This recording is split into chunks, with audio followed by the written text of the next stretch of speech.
Hi friends, welcome back to another video. Simple and easy వేలో mutton curry చూపిస్తా. నచ్చితే మీరు తప్పకుండా ట్రై చేయండి. నాన్ వెజ్లో నా ఫేవరెట్ మటన్. మీ ఫేవరెట్ కర్రీ ఏంటి? కామెంట్ బాక్స్లో పిన్ చేయండి.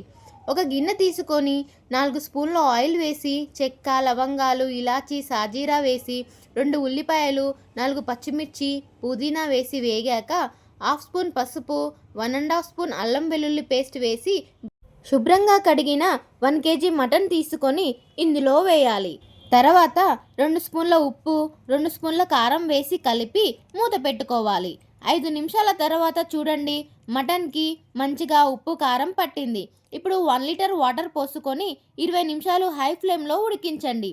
20 నిమిషాల తర్వాత చూడండి, పైకి ఆయిల్ తేలింది, గ్రేవీ కూడా దగ్గరికి వచ్చింది. ఫైనల్గా 1 స్పూన్ గరం మసాలా, 1 కట్ట కొత్తిమీర వేసి స్టవ్ ఆపేయండి. మటన్ ఒక బౌల్లో వేసుకుందాం. అంతే, మన simple and tasty mutton curry ready అయ్యింది. Thank you for watching. For more recipes subscribe to my channel.